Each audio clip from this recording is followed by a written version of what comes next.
নমস্কার, কেমন আছো সকলে? তমন্নাস ব্লগ চ্যানেলের আরও একটি নতুন ব্লগে তোমাদের সকলকে স্বাগত জানাই। এখন বাজছে সকাল 6:30 আর আমি আর ভাই মিলে বেরিয়েছিলাম সকালবেলায় মর্নিং ওয়াক করব বলে। তো মর্নিং ওয়াক করতে করতে যখনই আমরা আমাদের বাড়ির পাশে যে রথতলা কাঞ্চননগরটা আছে, তো ওখান দিয়ে একটা হাইওয়ে পেরিয়ে গেছে NH2। তো এই NH2 এর পাশ দিয়ে যখন পেরোচ্ছিলাম তো তখন দেখলাম যে প্রচুর লরি বা গাড়ি হাইওয়েতে দাঁড়িয়ে আছে। তো আমি আর ভাই মিলে হঠাৎ আলোচনাও করছিলাম যে কেন এত লরি বা গাড়ি দাঁড়িয়ে আছে। তো সেটা দেখবো বলেই একদম আমরা ওপরে উঠে চলে এসেছি। আর দেখতে পাচ্ছ যত দূর চোখ যাচ্ছে শুধু গাড়ি আর গাড়িই দাঁড়িয়ে আছে। তো এটাই দেখছিলাম আর ভাবলাম এই মুমেন্টে একটু ভিডিও করি, একটু ক্যাপচারও করি। তো চলো ভিডিওটা দেখতে থাকো।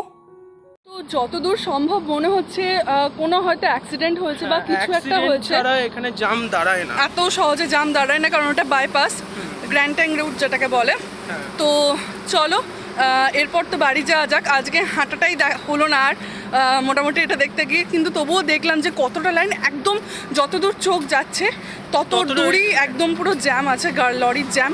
মনে হচ্ছে কালকে রাত থেকেই জ্যামটা লেগেছে। প্রায় 200 খানার উপরে গাড়ি দাঁড়িয়ে। 200 কি আরো বেশি, তবু কম নয়। আরো আমাদের চোখে যতদূর হ্যাঁ, দেখা চোখের যাচ্ছে। রেঞ্জে আরো বেশি, তবু কম নয়।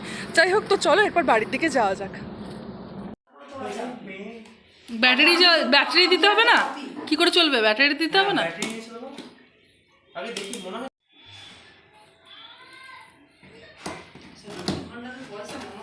বাবা কি বললো যে আসবে? দেখো কত বড় বক্স, পুরো ফাঁকা। দেখো ওইটুকু জিনিস বেরোচ্ছে, এত বড় বক্সটাই দিয়ে আর কি ছিল। তুমি দেখো দেখো দেখো।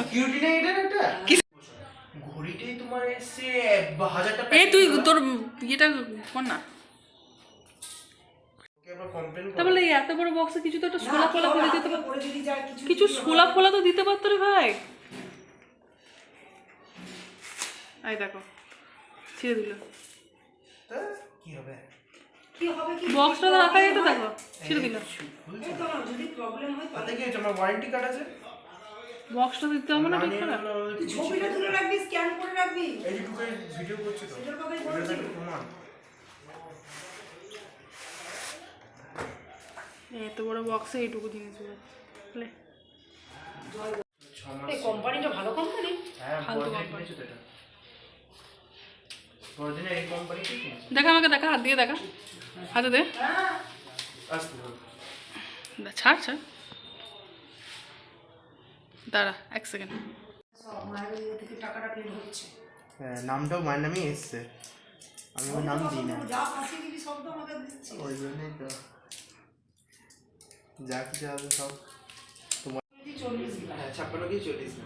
40 গ্রাম তো শাড়ি বলছে। হ্যাঁ, 56 কেজি ওজন আমার। তোকে আমি প্রথমেই বলেছিলাম যে টুবাইয়ের এত ওজন হবে। হ্যাঁ, উল্টো পাল্টা ওজন দিচ্ছে তো। 50 তাহলে কি করে ডিলিট করতে হবে তাহলে এটা? ডিলিট কি করে করবো? দাদা তুমি নামাজ আগে না। তোমাদের সাথে এখন আমি বর্তমানে যে বিয়েবাড়ির ভিডিওটা শেয়ার করছি সেটা ছিল 15ই আগস্ট। 15ই আগস্টের দিনে এই বিয়েবাড়িটা হয়েছিল। তো দেখো এটা ছিল বিয়েবাড়ির বাইরের গেটের লুকটা, আর কত সুন্দরভাবে সাজিয়েছি। আর এখন চলে এসেছি আমরা বউয়ের কাছে।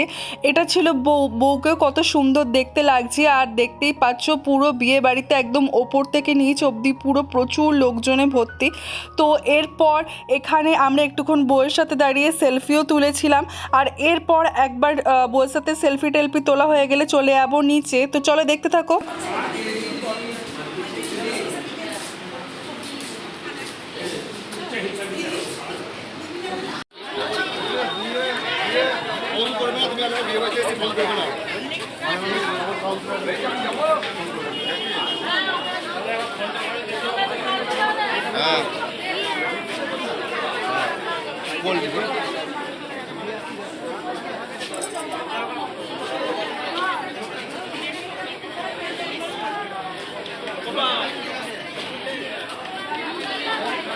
তো স্টলে অনেক খাবারই করেছিল, তার মধ্যে ছিল chicken pakora, veg pakora, coffee, cold drinks, fuchka তো ছিলই। মাকে এই প্রথমবার দেখলাম কোনো বিয়েবাড়িতে গিয়ে ফুচকার স্টলে দাঁড়াতে। মা বলছিল ফুচকা খুব ভালো হয়েছে, কিন্তু বিশ্বাস করো আমি ফুচকা খাইনি। ফুচকা আমি অন্যান্য বিয়েবাড়িতে গিয়ে খেলেও এই বিয়েবাড়িতে খাইনি, কারণ সেদিন প্রচণ্ড পরিমাণে গরম করছিল। কিন্তু আমি কফি খেয়েছি, কফি আমি 2 থেকে 3 বারই খেয়েছি, কারণ আমার এটা একটা মানে হ্যাবিচুয়েটেড বলতে পারো, যে কোনো বিয়েবাড়িতেই যায় না কেন কফিটা খাওয়া আমার মাস্ট চাই, সেটা শীতকালেই বিয়েবাড়ি হোক বা গ্রীষ্মকাল বা বর্ষাকাল। তো এরপর দেখতেই পাচ্ছ ওপরে চলে এসেছি। কেন গাইস, কারণ নিচে এত পরিমাণে গরম ছিল যে নিচে না একটুখানি দাঁড়ানো যাচ্ছে না, প্রচণ্ড পরিমাণে ঘাম হচ্ছে, কষ্ট হচ্ছে। তো আমি ভাবলাম যে একটু ওপরে যাই, যেখানে বউকে বসিয়েছে, বউয়ের আসনটা করেছে, তো সেইখানটাতে একটু দেখতেই পাচ্ছ সবাই চেয়ার নিয়ে বসে আছে। তো ভাইও একটা সাইডে বসেছিল, ওকে বললাম যে ভাই তাহলে চল তুই একটু ভিডিওটা করে দে। ও বলে দিদি আমি আর পারছি না এই গরমের মধ্যে, তুই যা ভিডিও কর। তো আমি ভাবলাম এখানে দেখতেই পাচ্ছ বর আর বউয়ের ফটোশ্যুট হচ্ছে, তো সেটাই আমি বিভিন্ন রকম পোজ দিয়ে, তো সেটাই আমি একটু ক্যাপচার করার চেষ্টা করেছি শুধুমাত্র তোমাদের জন্য। আর একটু আগেই তোমাদেরকে 360 ভিউ দিয়ে দেখিয়ে দিলাম যে সবাই কীরকমভাবে বসে আছে। আর যে রুমটাতে বউ বসিয়েছিল তার বাইরে একটা ব্যালকনি আছে, তো সেই ব্যালকনি থেকে বাইরে এরকম অর্কেস্ট্রারের মতো করেছিল, দেখতেই পাচ্ছ ওখানে অর্কেস্ট্রারে গান করছে। আর এখানে দেখতেই পাচ্ছ যেখানে এখানটাতে সবাই বসে আছে আর অনুষ্ঠানটা দেখছে শুনছে। আর ওখানে ওই যে রেড শাড়িতে ওটা আমার মা, আর ওই যে আরেকটা আলাদা করে প্যান্ডেল করা হয়েছে, তো ওইখানেই ওই কফি ফুচকা ওগুলো খাওয়ানোর ব্যবস্থা করা হয়েছিল। তো আমি ভাবলাম বাইরের দিকে একটু বেরিয়ে তোমাদেরকে চারিদিকটা কেমন লাগছে দেখতে, ওপর থেকে নিচটা দেখতে কেমন লাগছে, তো আমি ভাবলাম একটু দেখে নিই।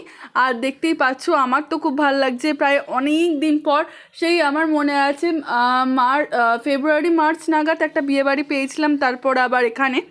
তো আমাদের সাথে কিন্তু বাপি আসেনি, আমি আর মা আর ভাই একটা টোটোতে চলে এসেছিলাম। তো আর বাপি রাত্রেবেলায় স্কুটি নিয়ে এসেছিলো একটু রাতের দিকে।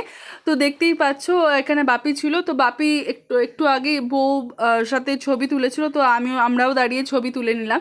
আর এখন এই জায়গাটাতে দাঁড়িয়ে আছি যেখানে বউয়ের রুমটা আছে, তার পাশে এখানে একটা ফাঁকা হলওয়ের মতো আছে, দেখতেই পাচ্ছ ওই যে ওখানে বউ, আর এই পাশে ফাঁকা হলওয়েটাতে সবাই বসে বসে গল্প করছে, কারণ এখানে পাখা ছিল। তো চলো এরপর ধীরে ধীরে এখান থেকে একটু নিচের দিকে যাওয়া যাক, কারণ রাত এখন প্রায় 9:30 10:30 ওপর বেজে গেছে। তো দেখতেই পাচ্ছ কত লোক খাওয়া দাওয়া করছে। আর এরপর যদি না বসি খেতে করতে অনেকটা দেরি হয়ে যাবে, কারণ একটা ব্যাচ চলছিল আর চলতে টাইম লাগছে 40 থেকে 45 মিনিট। তো তার জন্যই আমি ভাবলাম যে বেশি রাত করে লাভ নেই, কারণ খেতে বসলে আমাদেরও 40-45 মিনিট লাগবে। আর দেখতেই পাচ্ছ এখন অর্ধেক জনার খাওয়া হয়ে গেছে, তো সেগুলোকে বার করে দেওয়া হচ্ছে, এবার বাদবাকি যারা হচ্ছে তাদের জন্য টেবিল সাফ করা হচ্ছে। তো সেই মোমেন্টটাতেই দাঁড়িয়ে আছি। আর ওই সাইডে বাবা চলে গেছে সিটের জন্য, আর এখন বর্তমানে আমরা সিট পেয়েও গেছি, দেখতেই পাচ্ছ মা আর বাপি এক সাইডে আর আমি আর ভাই এক সাইডে বসে পড়েছি। আর খাবারের মেনু কার্ডে কী আছে না আছে সেটা তো তোমাদেরকে আমি দেখাবই, তো সেটা দেখতে হলে পুরো ভিডিওটাকে আশা করি লাইক করতে হবে, কমেন্ট করতে হবে, শেয়ার করতে হবে অ্যান্ড সাবস্ক্রাইব করতে হবে। এতটা যতদূর দেখেই ফেলেছো আশা করি তোমাদের খুব ভালোই লেগেছে। আর এটা ছিল ওই দিন রাতের মেনু কার্ডে দেখতেই পাচ্ছ সমস্ত কিছু দেয়া আছে। তো এরকম ভ্লগ দেখতে হলে চ্যানেলটাকে সাবস্ক্রাইব করো প্লিজ, পাশে থাকো। আর আমি প্রত্যহ ভ্লগ আনার চেষ্টা করছি। তো আজকের মতো বাই।